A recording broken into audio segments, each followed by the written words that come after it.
Hello, friends. Welcome back to Colliding Worldviews. It's great to have you with me here every single week as we talk about the worldviews that collide. Many times, as you know, we're talking about Islam and Christianity, and we're doing that today as well. And I'm so blessed to have with me a man who has been here a number of times before, a great historian, scholar. He's written a number of books. I want to encourage you to get all of them if you don't have them, or at least if you don't have his newest one, to pick that one up. But his first one was the Al-Qaeda Reader. And his second one was Crucified Again, Exposing Islam's New War on Christians. And of course, his brand new book, Sword and Scimitar, 14 Centuries of War Between Islam and the West. My guest is none other than Raymond Ibrahim. And he has a great website you need to check out, RaymondIbrahim.com. And he knows his stuff, let me tell you. So, Raymond, it's great to have you back here on Colliding Worldviews once again. Great to be with you, Tony. Thanks. Raymond, you are from Egypt. You now live outside of Egypt. And obviously, there's a difference in life for people. People visit Egypt all the time. I've known a number of people who've gone there to visit.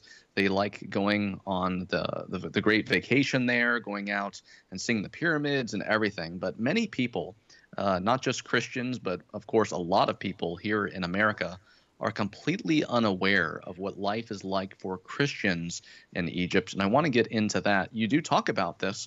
Please give our viewers just a summary of the history of Egypt, which they will also be able to read a lot more about in your brand new book. Sure, Tony.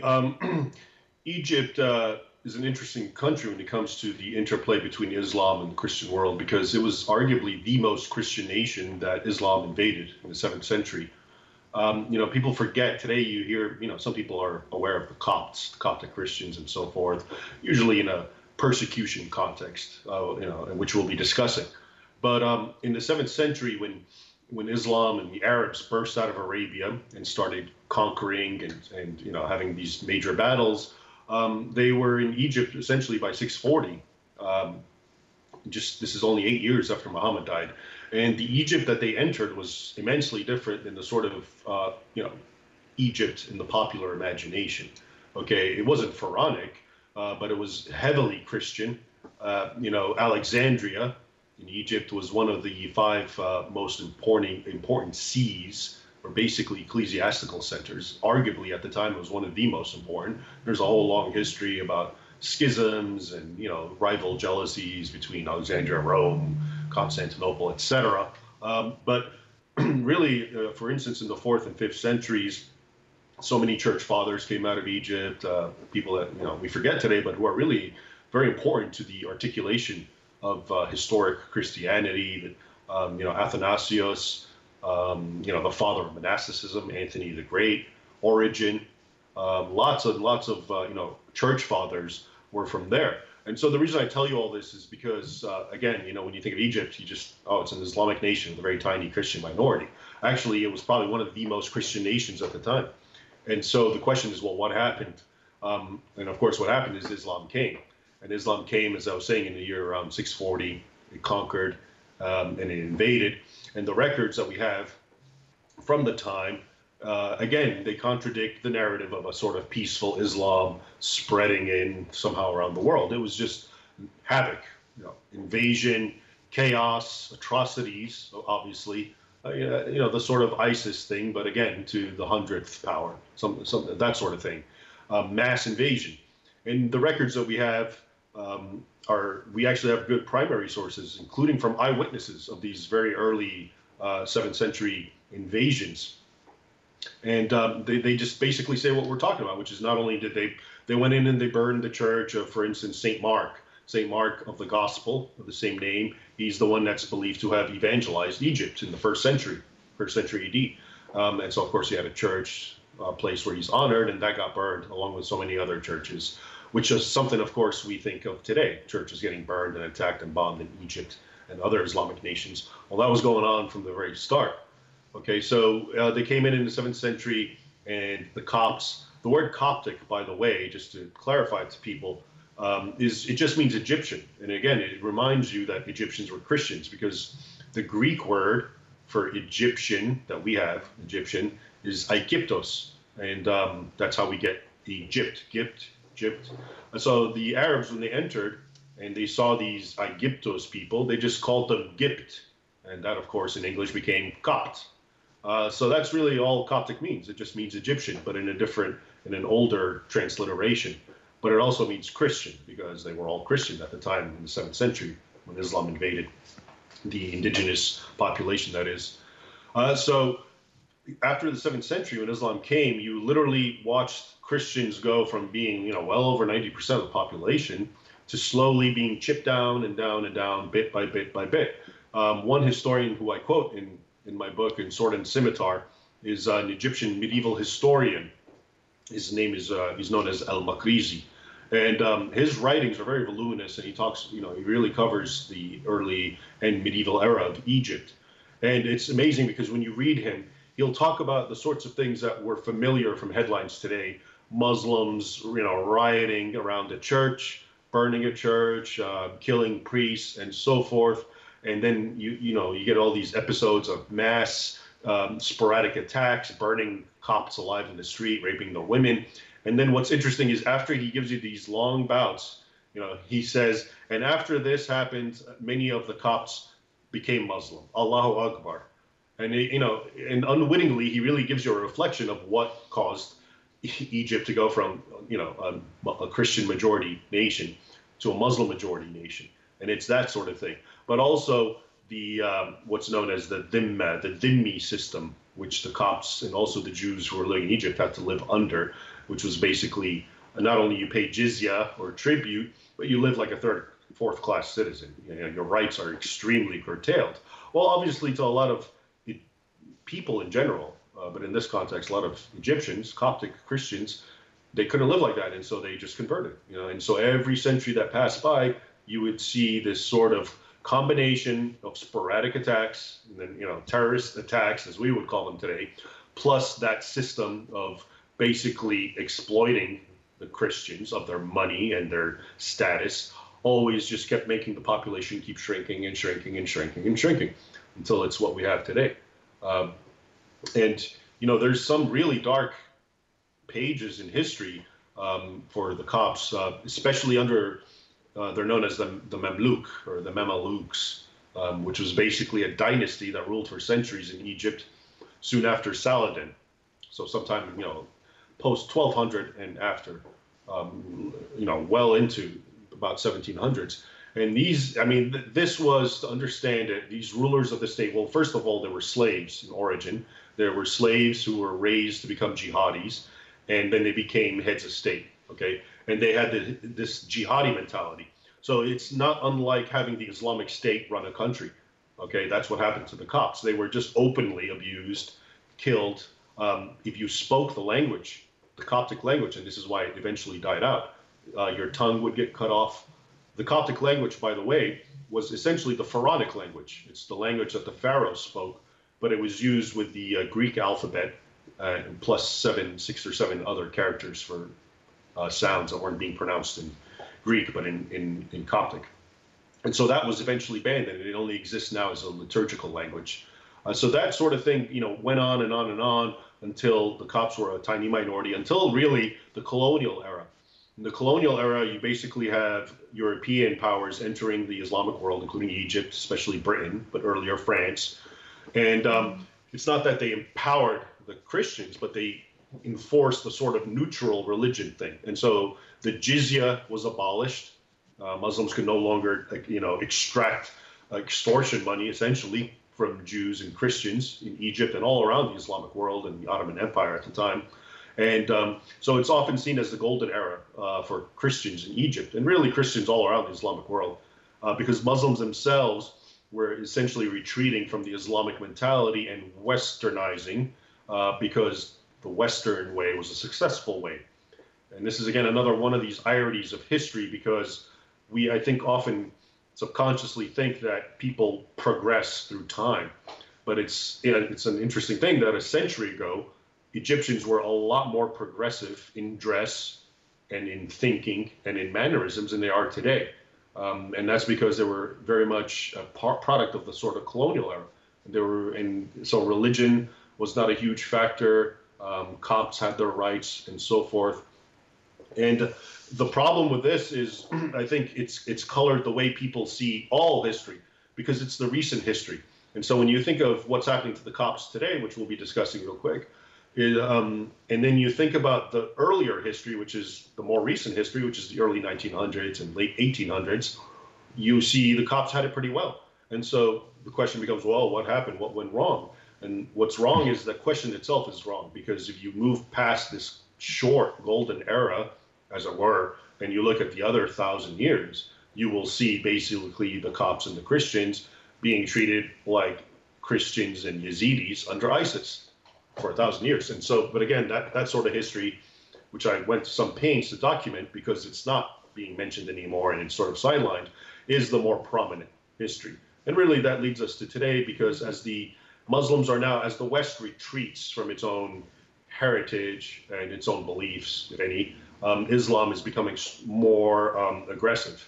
And so what I was discussing, where the colonial era was very, more dominant, and Islam went on the retreat. Women didn't wear the hijab, and especially in the big cities, Alexandria and Cairo, they wore high heels, dresses. You go now, of course, all the Islamic gear is back. So in as much as the West sort of culturally retreated, Islam has been making a comeback. And so what we're seeing today, which we'll be discussing happening to the Copts, is really more a reflection of what has happened to them historically, except most people are unaware of this long history. I think it's very important that people do look to your books, Raymond, because you remind people that this Islam, this jihad that we see today isn't an aberration. It isn't a twisted form of Islam that Muhammad never practiced, that his followers never practiced. So many people have this idea that they think about 9/11. I mean, that was the beginning of Islamic jihad for them. Or they look, back another maybe 10, 20 years, they see these pictures of women in Egypt and other Middle Eastern countries who looked like women in the West today, or at least a little bit closer to it than wearing, burqa. And they think, oh, look at this Islamization that just recently took place in the last 50 years. Many people don't realize that it was this post-colonialism, which, as you just said, the colonialism is what suppressed Sharia in many ways in different countries. Sometimes it pushed Sharia down to maybe just divorce law rather than full Sharia, as you see it like in Saudi Arabia or Iran today. And this Islam that we've seen in the last 30, 40 years is just a return or reforming back to Islam according to Muhammad, correct? Absolutely, and that's what's going on. And again, a lot of it has a symbiotic relationship with Western actions. Okay, so I'll give you an example, and I'm paraphrasing, I don't even remember his name, but there was a British colonial general in India, okay, and when, I think it's called Sutti, okay, so the Hindus had a custom when a man dies, they burn his widow in his funeral pyre, okay? And so this British colonial general came and he wanted to put a stop to this, obviously, and they told him, well, it's our custom and you can't do that. And he said, well, okay, it's your custom. We also have a custom. When a man burns an innocent woman alive, we hang him, okay? So I tell you that anecdote because that sort of mentality was prevalent all throughout the colonized areas, most of which were Islamic, meaning there was no tolerance for this sort of Sharia mentality, the supremacists, the misogyny, the anti-infidel, anti-non-Muslim mentality. This was not at all tolerated. And what happened is, it's not that Muslims got angry and foamed at the mouth and said, now we want jihad. They actually gave up on it because it was pointless. You're dealing with a foe who controls your country, who's not going to tolerate this. It's actually best to adapt and become like them. And that's why, you go back 50 to 100 years ago, all these Arab dictators wore suits. They didn't have beards, selfie beards, and they were, as secularized, you could say, because that was the way. But today, in as much as you see the West not only retreating, but going out of its way to praise Islam and say how wonderful Islam is, well, it's natural that Muslims are going to fall back on it. And then the irony is, the more they fall back on it, it's not that they reciprocate to the West and say, oh, you're wonderful too. No, they become anti-infidel, hostile to everything non-Muslim, and the jihad from that started nearly 14 centuries resumes. And that's precisely what we're seeing.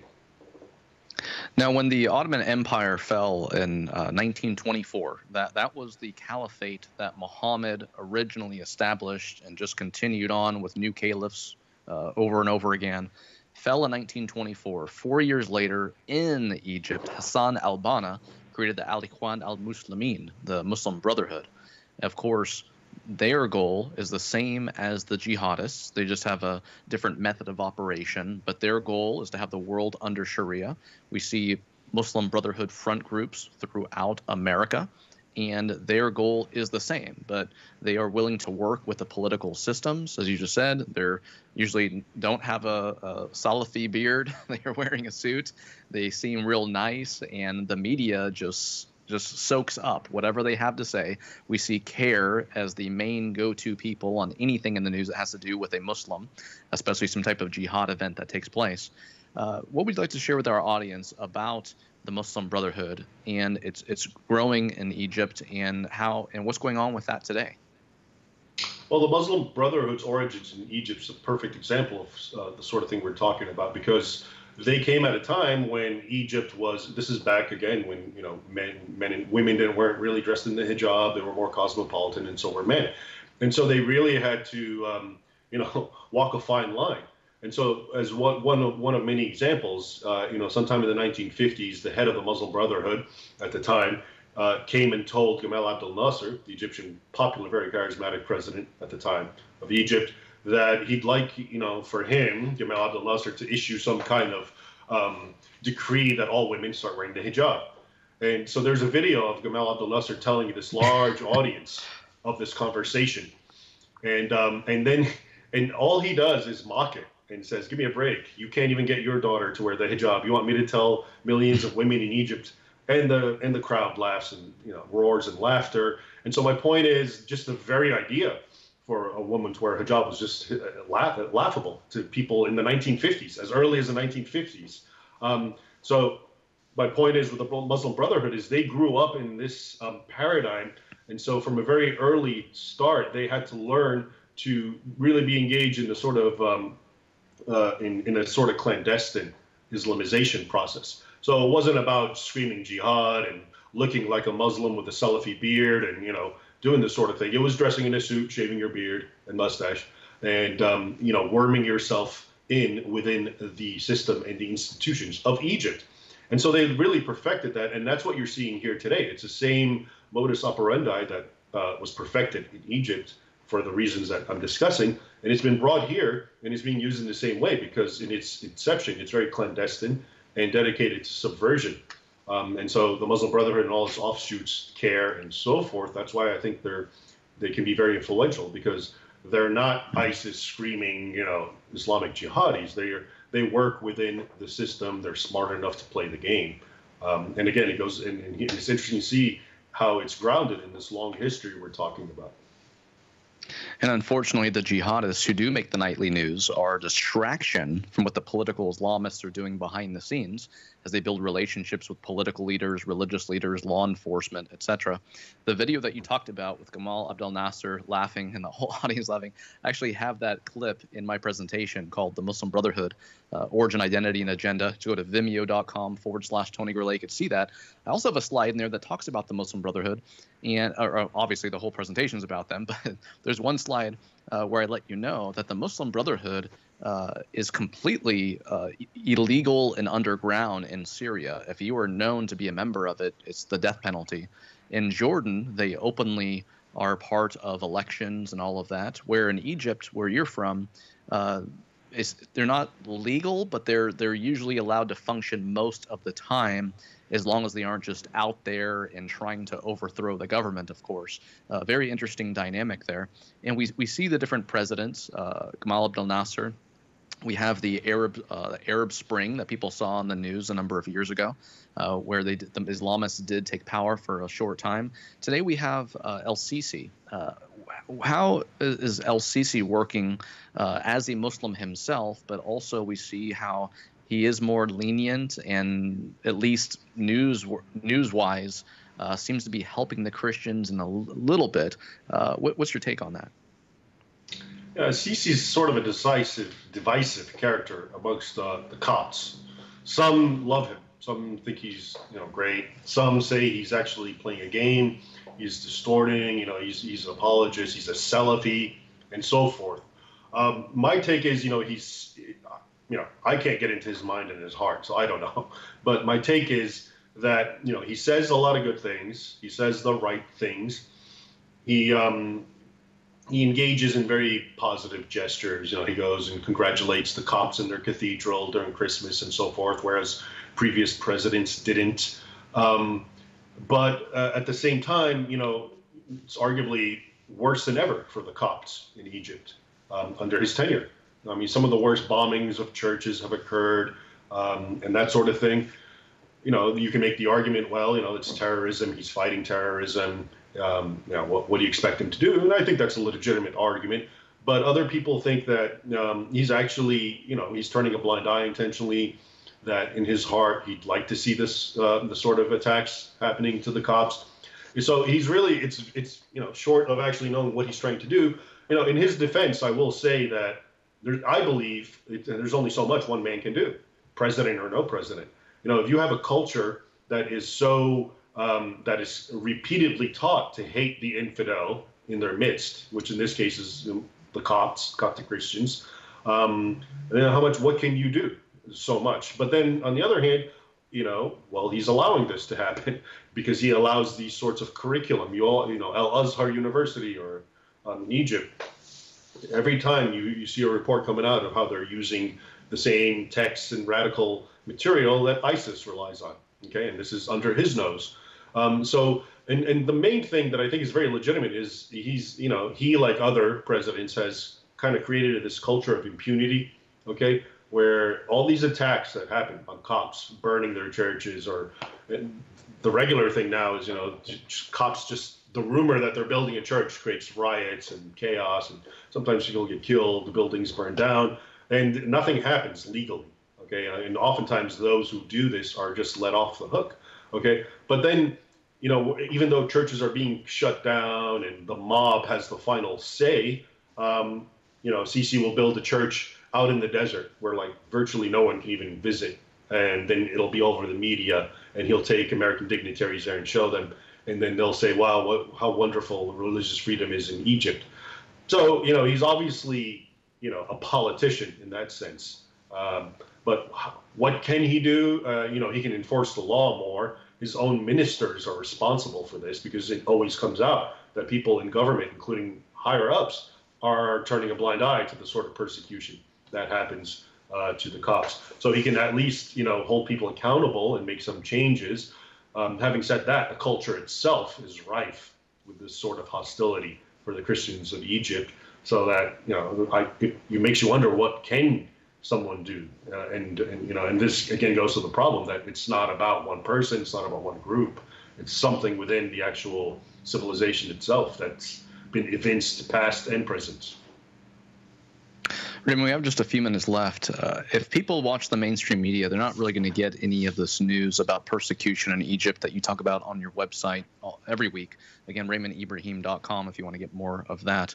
There's one news story that came out a while back, and I posted this one online on social media along with all the other ones that come out continually, it seems.